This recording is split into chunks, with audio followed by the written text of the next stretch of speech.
జగన్ హయాంలో ఆగిపోయిన అమరావతి పనులు పునఃప్రారంభమయ్యాయి. రాష్ట్ర విభజన తర్వాత సీఎం అయిన చంద్రబాబు అట్టహాసంగా ప్రారంభించిన నిర్మాణాలు జగన్ హయాంలో పిచ్చి చెట్లతో అడవుల్లా మారిపోయిన సంగతి తెలిసిందే. మళ్ళీ అక్కడ నిర్మాణాలను పట్టాలెక్కించే దిశగా సీఎం చంద్రబాబు ఇప్పుడు అడుగులు వేస్తున్నారు. మరి ఈ 5 ఏళ్లలో అయినా రాజధాని నిర్మాణం పూర్తయ్యేనా? అభివృద్ధి వికేంద్రీకరణ ఏ మేరకు చేపడతారు? గతంలో తాత్కాలిక నిర్మాణాలు అన్న చంద్రబాబు ఈసారైనా శాశ్వత నిర్మాణాలను చేపడతారా? రాజధాని పూర్తవడానికి ఎంత మేరకు ఖర్చు కానుంది? అందుకు నిధులు ఎలా సమకూర్చుకోబోతున్నారు?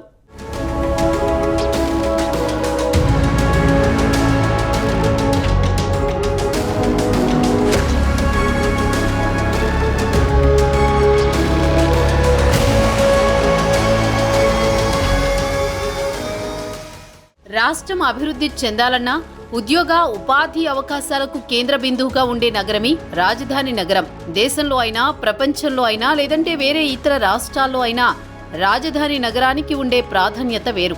ఎందుకంటే ఆయా రాష్ట్రాలకు లేదంటే దేశాలకు రాజధాని నగరమే తలమానికంగా ముఖ చిత్రంగా ఉంటుంది. అభివృద్ధి అన్నది 4 దిశల విస్తరించినా సరే రాజధానికి ఉండే ప్రాముఖ్యత వేరు. ఎందుకంటే అదొక ఐకానిక్ సిటీగా ఉంటుంది కాబట్టి. ఉదాహరణకు హైదరాబాద్నే తీసుకుంటే 2 తెలుగు రాష్ట్రాలకు హైదరాబాదే ప్రస్తుతానికి అత్యధిక ఉద్యోగాలు గాని ఉపాధి గాని కల్పించే ఏకైక నగరంగా ఉంది. కారణం హైదరాబాద్ సిటీలోని అనేక పరిశ్రమలు, సంస్థలు కొలువై ఉన్నాయి. సాఫ్ట్వేర్ రంగం గాని, ఫార్మా రంగం గాని, సినిమా రంగం గాని, లేదంటే వేరే ఏ ఇతర రంగాలైనా ప్రత్యక్షంగానూ పరోక్షంగానూ లక్షలాది మందికి ఉద్యోగ ఉపాధి అవకాశాలు కల్పిస్తున్న నగరం భాగ్యనగరం. ఉమ్మడి ఆంధ్రప్రదేశ్ రాష్ట్రానికి సుదీర్ఘ కాలం పాటు రాజధానిగా ఉన్న హైదరాబాద్ను నాడు చంద్రబాబు అనేక సంస్కరణలు తీసుకొచ్చి అభివృద్ధి దిశగా బీజం వేసిన సంగతి అందరికీ తెలిసిన విషయమే. హైటెక్ సిటీ నిర్మాణంతో హైదరాబాద్ రూపురేఖలే మారిపోయాయి. వందలాది సాఫ్ట్వేర్ ప్రముఖ కంపెనీలన్నీ హైదరాబాద్లో కొలువు తీరడంతో నగరంలో అంతకు ముందున్న పరిస్థితులకు భిన్నంగా అభివృద్ధికి బీజం పడింది. సాఫ్ట్వేర్ పరిశ్రమలకు అనుబంధ పరిశ్రమలు, అదేవిధంగా హోటల్స్, అదేవిధంగా కన్స్ట్రక్షన్, పబ్బులు, ఇలా ఒకదానిపై ఒకటి ఆధారపడి అనేక రంగాలు హైదరాబాద్లో విస్తరించి నగర అభివృద్ధికి కారణమయ్యాయి. అంతేకాకుండా ఇతర వేరే ప్రైవేట్ సంస్థలు కూడా హైదరాబాద్లో కొలువు తీరడంతో ఉద్యోగ ఉపాధి అవకాశాలకు అనువుగా మారి అభివృద్ధి దిశలో పయనించింది. అయితే 2014లో రాష్ట్ర విభజన తర్వాత ఏపీ దిక్కుతోచని పరిస్థితుల్లోకి వెళ్లిపోయింది. 10 ఏళ్ల పాటు ఉమ్మడి రాజధానిగా హైదరాబాద్ నగరం ఉన్నా నాడు చంద్రబాబు అమరావతికి మఖం మార్చేశారు. అయితే అమరావతిని అభివృద్ధి చేయాలని అక్కడ నిర్మాణాలు చేపట్టారు. అంతేకాదు కంపెనీలకు పెట్టుబడులను, పరిశ్రమలను ఆకర్షించాలని సింగపూర్ లాంటి సంస్థలతో మాట్లాడి అందుకు అడుగులు వేశారు చంద్రబాబు. అయితే రాజధాని నిర్మాణం సాగుతున్న క్రమంలో 2019 ఎన్నికలు రావడం, అప్పుడు జగన్ గెలవడం, జగన్ సీఎం అయిన తర్వాత అమరావతి నిర్మాణం ఆగిపోవడం, 3 రాజధానులను నాటి వైసీపీ సర్కార్ తెర మీదకు తీసుకురావడంతో గత 5 ఏళ్లలో ఏపీ రాజధాని లేని రాష్ట్రంగా మిగిలిపోయింది.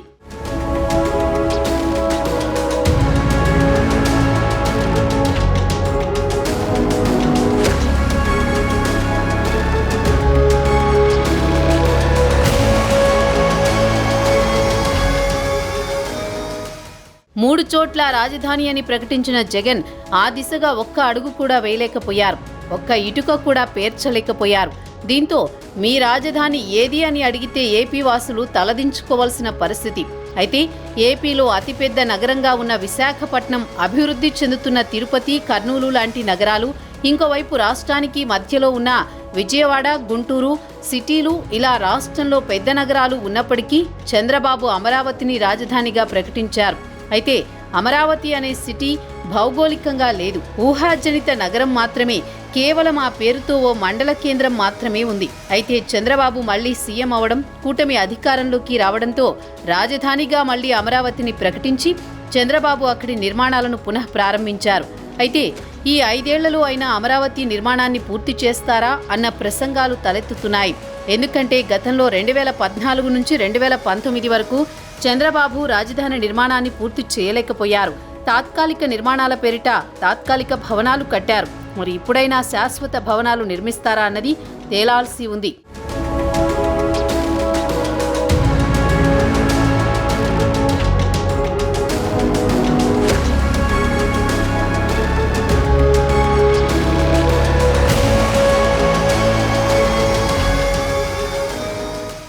రాజధాని నిర్మాణం అంటే అంత ఆషామాషీ వ్యవహారం కాదు, చాలా ఖర్చుతో కూడుకున్న పని. అయితే రాష్ట్ర ఖజానాలో డబ్బులు లేవు. వస్తున్న రెవెన్యూ మొత్తం జీతాలకు, పెన్షన్లకు, సంక్షేమ పథకాలకు చాలని పరిస్థితి. ఇప్పుడు మళ్ళీ రాజధాని నిర్మాణం అంటే దానికి చాలా ఖర్చవుతుంది. వందల వేల కోట్లలో ఆ డబ్బులు ఎలా సమకూర్చుకుంటారు అన్నదే తేలాల్సి ఉంది. రాష్ట్రానికి రాజధాని తప్పనిసరి. అయితే అమరావతి నిర్మాణం మరి ఏ మేరకు వేగంగా పట్టాలెక్కుతుందో చూడాలి. అదేవిధంగా ఈ 5 ఏళ్లలో రాజధానిని ఏ మేరకు నిర్మిస్తారో, ఏ మేరకు పూర్తి చేస్తారో కూడా తేలాల్సి ఉంది. అయితే ఇక్కడే మరో ప్రశ్న వినిపిస్తోంది. అదేంటి అంటే, అభివృద్ధి మొత్తాన్ని ఒకే చోట కేంద్రీకరిస్తారా, లేదంటే రాష్ట్రమంతటా వికేంద్రీకరిస్తారా అన్న ప్రశ్నలు తలెత్తుతున్నాయి. గతంలో ఉమ్మడి రాష్ట్రంలో అభివృద్ధిని మొత్తం ఒక్క హైదరాబాద్కు మాత్రమే పరిమితం చేయడంతో అటు తెలంగాణ జిల్లాలు గాని, ఇటు కోస్తా ఆంధ్ర, రాయలసీమ జిల్లాల్లో గాని హైదరాబాదు స్థాయి అభివృద్ధి జరగలేదు. ఇప్పుడు కూడా చంద్రబాబు ఓన్లీ అమరావతిలో మాత్రమే అభివృద్ధి మొత్తాన్ని కేంద్రీకరిస్తే మరి మిగతా జిల్లాలు, రాష్ట్రంలోని మిగతా ప్రాంతాల పరిస్థితి ఏంటి అన్నది రాజకీయ వర్గాల్లో జరుగుతున్న చర్చ. అయితే అభివృద్ధిని వికేంద్రీకరిస్తామని కూడా చంద్రబాబు చెబుతున్నారు. అందుకు కియా లాంటి పరిశ్రమలను ఉదాహరణగా చెబుతున్నారు. అనంతపురంలో కియా పరిశ్రమను ఏర్పాటు చేసి రాయలసీమ మొత్తానికి అక్కడ వందలాది ఉద్యోగ అవకాశాలు కల్పించిన సంగతిని గుర్తు చేస్తున్నారు. ఈ 5 ఏళ్లలో ఒక్క అమరావతిలోని అభివృద్ధి మొత్తాన్ని కేంద్రీకరించకుండా అటు ఐటీ హబ్గా విశాఖను మార్చడం, అదేవిధంగా ఇతర జిల్లాల్లో కియా లాంటి అనేక పరిశ్రమలు తీసుకొచ్చి ఉద్యోగ ఉపాధి అవకాశాలు కల్పించేలా చంద్రబాబు ప్రణాళికలు రూపొందించారని తెలుగుదేశం వర్గాల్లో టాక్ వినిపిస్తోంది. భవిష్యత్తు కోసం నేను ఒక విజన్ కూడా తయారు చేస్తున్నాను. 2047 ఏదైతే స్వర్ణ ఆంధ్రప్రదేశ్ విజన్ 2047 ఈరోజు 2024లో ఉన్నాం. 2000 కంటే ముందు విజన్ 2020 తయారు చేశాను నేను. ఆ రోజు చాలామంది ఎగతాళి చేశారు, 420 అన్నారు నన్ను. కానీ నన్ను 420 అన్న వాళ్ళు 420లుగా మిగిలిపోయి నా విజన్ మాత్రం బ్రహ్మాండంగా రాణించే పరిస్థితి వచ్చింది. హైదరాబాద్ నగరం ప్రపంచంలోనే ఒక బ్రహ్మాండమైన నగరంగా తయారైంది. అందుకే అంటున్నా, ఈరోజు నేను చెప్పేది 420లకు అర్థం కాదు, వాళ్ళు అర్థం చేసుకోలేరు. అందుకనే ఈరోజు నేను 2047 మళ్ళీ ఒక విజన్ తయారు చేస్తున్నాం. అంటే ఎగ్జాక్ట్గా స్వాతంత్రం వచ్చి 100 సంవత్సరాలు అవుతుంది. 100 సంవత్సరాల కంటే ముందు మనం బానిసలుగా ఉండి 100 సంవత్సరాలు ఉత్సవాలు జరుపుకునే సమయంలో ప్రపంచంలోనే భారతదేశం 1వ స్థానంలో, 2వ స్థానంలో ఉంటుంది. ప్రపంచంలోనే తెలుగువారు అగ్రస్థానంలో ఉండాలని, భారతీయులు ముందుండాలని నా ప్రగాఢమైన ఆలోచన, ఆకాంక్ష. ప్రధానమంత్రి నరేంద్ర మోడీ గారు కూడా ఆ ధ్యేయంతో పనిచేస్తున్నారు.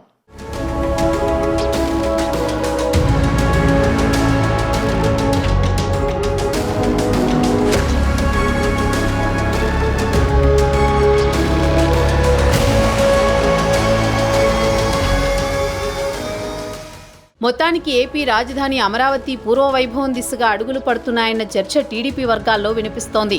ముఖ్యమంత్రి చంద్రబాబు అమరావతిలో రాజధాని నిర్మాణ పనులను పునః ప్రారంభించారు. ముందుగా తుళ్లూరు మండలం ఉద్దండరాయునిపాలెం దగ్గర సిఆర్డీఏ ఆఫీసు పనులను ప్రారంభించి ఆ కార్యక్రమాన్ని మొదలుపెట్టారు. సిఆర్డీఏ భవన ప్రాంగణంలో సీఎం చంద్రబాబు, మంత్రి నారాయణ పూజా కార్యక్రమం నిర్వహించారు.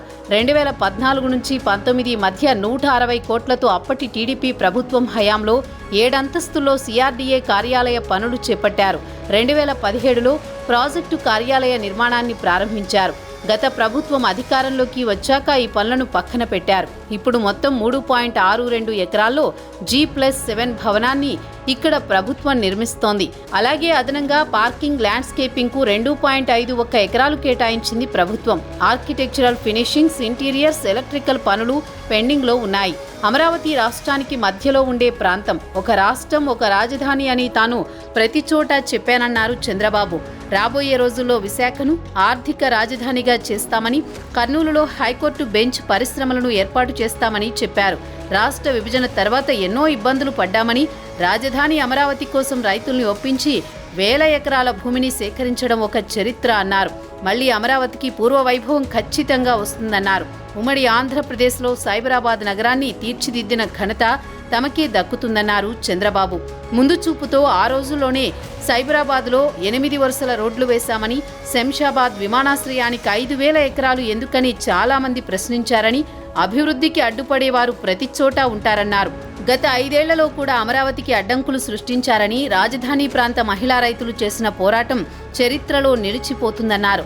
ఉమ్మడి రాష్ట్రంలో తాను సీఎంగా ఉన్నప్పుడు హైదరాబాద్లో డబ్బులు ఖర్చు పెట్టలేదని, సంపద సృష్టించానన్నారు ముఖ్యమంత్రి. 30,000 కోట్లు రాష్ట్రానికి ఆదాయం వస్తుందని చెప్పానని, సెల్ఫ్ ఫైనాన్సింగ్ మోడల్ ఉపాధికి ఒక కేంద్రంగా మారిందన్నారు. ఏపీ ప్రజలు అమరావతి పేరును 100% ఆమోదించారని, రాజధానిని బ్లూ అండ్ గ్రీన్ కాన్సెప్టుతో సుందరంగా తీర్చిదిద్దాలని నిర్ణయించామన్నారు. అమరావతికి టాప్ యూనివర్సిటీలు, 10 top best schools, 10 top best కంపెనీలు రావాలన్నారు. అమరావతి, బెంగళూరు, చెన్నై, హైదరాబాద్లను కలుపుతూ బుల్లెట్ ట్రైన్లు తేవాలని చెప్పామన్నారు. అమరావతికి కేంద్రం చేస్తున్న సహకారానికి అభినందిస్తున్నామని, ముఖ్యమైన టవర్లు, బిల్డింగులు ప్రారంభిస్తామన్నారు. రాజధాని పనులు జెట్ స్పీడ్తో జరగాలని చంద్రబాబు ఆదేశించారు. మళ్ళీ ఈ బిల్డింగ్ అయితే ఎప్పుడో కంప్లీట్ అయిపోయి బ్రహ్మాండం కళకళలాడవలసిన బిల్డింగ్ని విధ్వంసం చేసి, ఇప్పుడు నేను అడిగాను డిజైన్ కూడా చూస్తే వాళ్ళు చేసిన పనికి మళ్ళా కొట్టి కట్టాలంటే కష్టం కాబట్టి బెస్ట్ ఆర్కిటెక్ట్లను పెట్టి దాన్ని కూడా పూర్తి చేయమని చెప్పి కోరాను. కొంత రాజీ పడుతున్నాం. రాజీ పడడానికి కారణం భవిష్యత్తుకు తొందరలోనే మనం పనులు చేయకపోతే కరెక్ట్గా ఉండదని ఈ పని కూడా చేశాం. ఇక్కడ మీరు చూస్తే 160 కోట్లతో G+7 2,42,000 స్క్వేర్ ఫీట్కి ఈరోజు ప్రారంభించాం. ఇప్పుడే సిఆర్డీఏ కమిషనర్ భాస్కర్ గారు చెప్పారు, మేము వీలైనంత తొందరలో అంటే 4 నెలల్లోనే పని పూర్తి చేస్తామని చాలా స్పష్టంగా హామీ ఇచ్చారు. హామీ ఇవ్వడం కాదు, ఈ రోజు నుంచి 4వ నెల అవుతానే 161వ రోజున, అంతేనా, 121వ రోజున మళ్ళీ ఇక్కడికి వస్తా, ఇనాగరేషన్ చేస్తామని చెప్పి కూడా నేను మీకు తెలియజేస్తున్నా.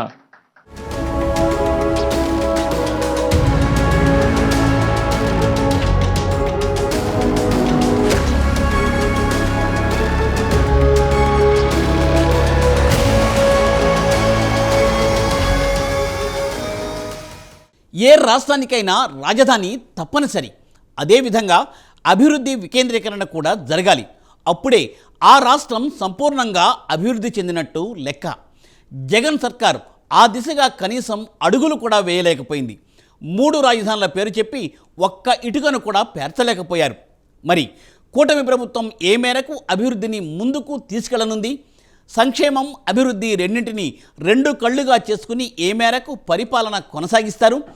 ఉద్యోగ ఉపాధి అవకాశాలను కల్పించి వలసలను ఆపేందుకు పెట్టుబడులు, పరిశ్రమలు ఏ మేరకు తీసుకురాగలరు? ఈ విషయాలన్నీ షార్ట్ బ్రేక్ తర్వాత తెలుసుకుందాం.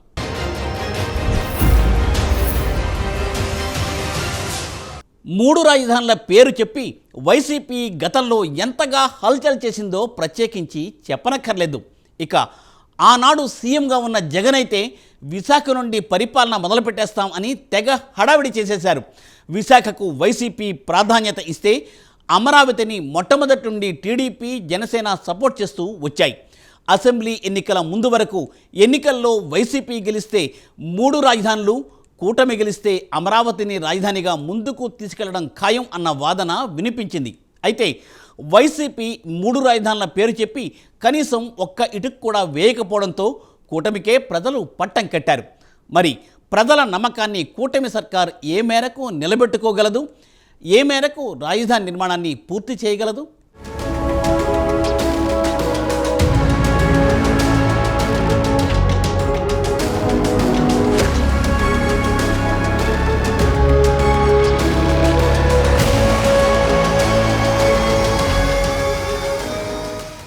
పవన్ కళ్యాణ్, చంద్రబాబుల మాటను కాదనే పరిస్థితుల్లో కేంద్ర ప్రభుత్వం లేదు. 2014 రాష్ట్ర విభజన తర్వాత రాజధాని లేని రాష్ట్రానికి అమరావతిని రాజధాని నగరంగా ప్రకటించారు చంద్రబాబు. నిజానికి భౌగోళికంగా అమరావతి అనే నగరం ఎక్కడా లేదు. అదొక ఊహాజనిత నగరం. ఇంకా చెప్పాలి అంటే చంద్రబాబు కలల నగరం.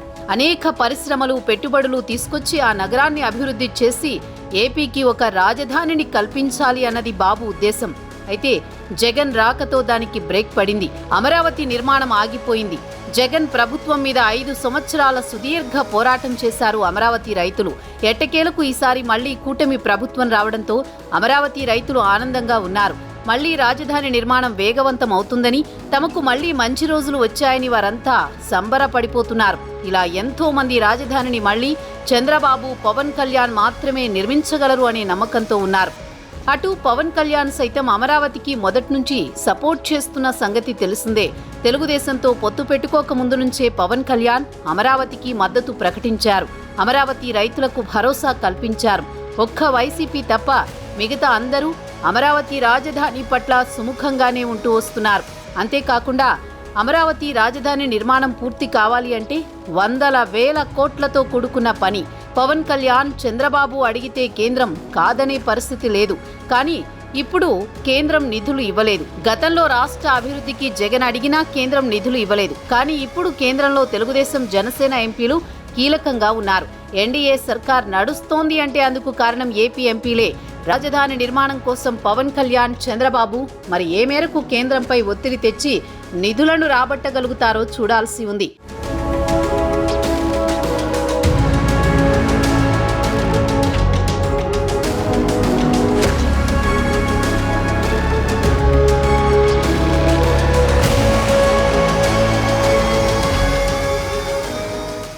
ముఖ్యంగా పవన్ కళ్యాణ్ కేంద్రానికి, కేంద్ర పెద్దలకు చాలా దగ్గరి వ్యక్తి. పవన్ కళ్యాణ్ అన్నా కూడా మోదీకి గాని, బీజేపీ పెద్దలకు కానీ అంతే ఇంట్రెస్ట్. ఎందుకంటే తెలుగుదేశం, బీజేపీ, జనసేనలో ఏపీలో పొత్తులో ఉన్నప్పుడే తెలుగుదేశాన్ని కూడా ఎన్డీఏలోకి తెచ్చేందుకు పవన్ కళ్యాణ్ శతవిధాలా ప్రయత్నించారు. తొలుత బీజేపీ పెద్దలు పవన్ ప్రతిపాదనకు అంగీకరించలేదు. అయితే ఎలాగోలా కేంద్రాన్ని ఒప్పించారు పవన్. అయితే సార్వత్రిక ఎన్నికల ఫలితాలను చూస్తే ఏపీ ఎంపీలే ఎన్డీఏ సర్కార్ రావడానికి కారణమైంది. ముఖ్యంగా తెలుగుదేశం పార్టీని ఎన్డీఏలో చేర్చడం వల్ల మూడోసారి మోదీ ప్రధాని అయ్యారు. మూడోసారి ఎన్డీఏ అధికారంలోకి వచ్చింది. దీంతో ఇదంతా పవన్ కళ్యాణ్ చలువే అని, పవన్ కళ్యాణ్ ముందు చూపు వలనే వరుసగా మూడోసారి దేశంలో ఎన్డీఏ సర్కార్ అధికారంలోకి వచ్చిందని బీజేపీ పెద్దలు పవన్ కు ప్రత్యేక గౌరవం ఇస్తున్నారు. మొన్నటికి మొన్న హర్యానా పర్యటనకు పవన్ వెళ్లినప్పుడు గౌరవ మర్యాదలు, సత్కారాలు చేసి పంపించారు. దీన్ని బట్టి చూస్తే పవన్ కు కేంద్రం ప్రత్యేక ప్రాధాన్యత ఇస్తోందని ప్రత్యేకించి చెప్పక్కర్లేదు. ఈ తరుణంలో పవన్ ఏది అడిగినా కేంద్రం కాదనే పరిస్థితి లేదు. అమరావతి రాజధానికి మొదటి నుంచి సపోర్ట్ చేస్తున్న పవన్ కళ్యాణ్ మరి కేంద్రంపై ఏ మేరకు ఒత్తిడి తెచ్చి నిధులను రాబట్టగలుగుతారు అన్నదే తేలాల్సిన విషయం. నేడు అమరావతి మళ్లీ పునర్నిర్మాణం అవుతుందంటే దానికి కారణం పవన్ కళ్యాణ్ అన్న చర్చ సైతం రాజకీయ వర్గాల్లో ఉంది. పవన్ గనుక బీజేపీ, టీడీపీ, జనసేనలను కూటమిగా ఏర్పాటు చేయకపోయి ఉంటే కేంద్ర రాష్ట్రాల్లో ఎన్డీఏ వచ్చేది కాదన్న అభిప్రాయం రాజకీయ వర్గాల్లో వ్యక్తమవుతోంది.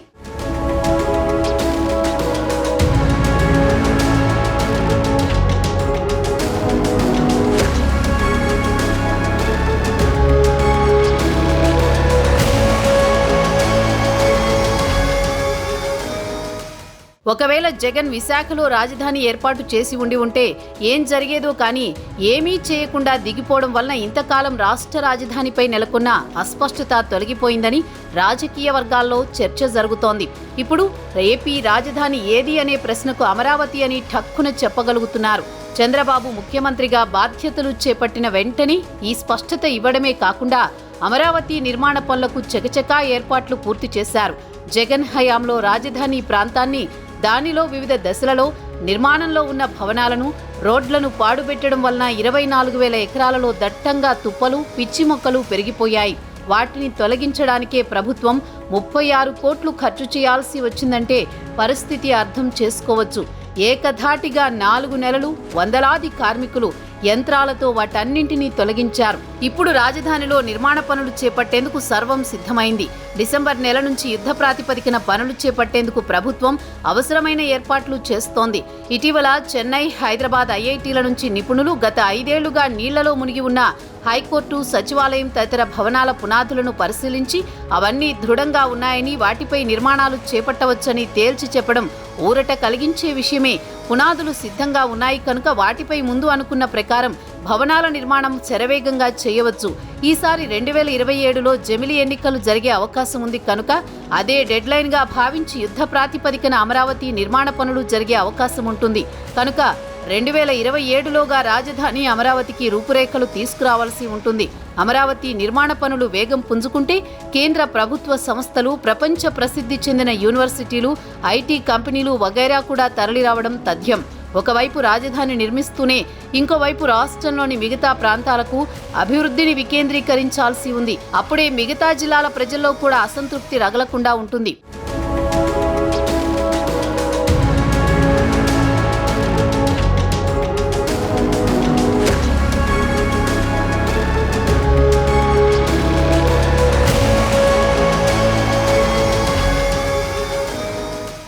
ఏపీని బాగు చేసుకోవాల్సిన బాధ్యత ఒక్క చంద్రబాబు, పవన్ మీదనే కాకుండా రాష్ట్ర బీజేపీ ఎమ్మెల్యేలు, ఎంపీలపై కూడా ఉంది. ఆ దిశగా వారు కూడా తమ ప్రయత్నాలను ముమ్మరం చేయవలసిన అవసరం ఉంది. విభజన తర్వాత దెబ్బతిన్న స్టేట్ను దేశంలోనే ధనిక రాష్ట్రంగా తీర్చిదిద్దాలి. మోదీ మూడోసారి ప్రధాని అయ్యారంటే అందుకు కారణం ఏపీ ప్రజలే. మరి మోదీ ఏపీ ప్రజల రుణం తీర్చుకుంటారా అన్న చర్చ కూడా వినిపిస్తోంది. 2014లో ఎన్నికల ప్రచారంలో భాగంగా ఏపీలో పర్యటించిన సందర్భంగా మోదీ రాష్ట్రానికి పలు వాగ్దానాలు చేశారు. అయితే ఆ తర్వాత వాటిపై సీత కన్నేశారు. ఏ హామీని పూర్తిగా అమలు చేయలేదు. రాజధాని Amaravati, Polavaram project, Visakha railway zone ఇలా ఏ విషయాన్ని తీసుకున్నా ఏపీకి సహకారం అందించే విషయంలో అప్పటి మోదీ సర్కార్ ముందుకు రాలేదు. అప్పట్లో మోదీ సర్కార్ తీరు వల్లే తెలుగుదేశం ఎన్డీఏ కూటమి నుంచి బయటకు వచ్చిందనడంలో సందేహం లేదు. ఆ విషయంలో తెలుగుదేశం అధినేత చంద్రబాబు అప్పట్లోనే పలుమార్లు స్పష్టత ఇచ్చారు. మోదీ సర్కార్ విధానాలతో కాదు, ఏపీ ప్రయోజనాల పట్ల ఆ ప్రభుత్వం తీరుతోనే తమ పేచీ అని పలు సందర్భాల్లో చెప్పారు. అయితే ఇప్పుడు పరిస్థితి మారింది. కేంద్రం ఏపీకి ప్రాధాన్యత ఇవ్వక తప్పని పరిస్థితి. ఇప్పటికే ఏపీకి చెప్పుకోదగ్గ స్థాయిలో నిధులు మంజూరు చేసింది కేంద్రం. పోలవరం ప్రాజెక్టు మొదటి దశ నిర్మాణానికి, అమరావతి రాజధాని నిర్మాణానికి నిధులు ఇస్తోంది. అదేవిధంగా అభివృద్ధి కార్యక్రమాలకు ఆమోదం తెలిపింది. అయితే రాజధానికి ఏ మేరకు సాయం చేస్తుంది అన్నది మాత్రం తేలాల్సి ఉంది.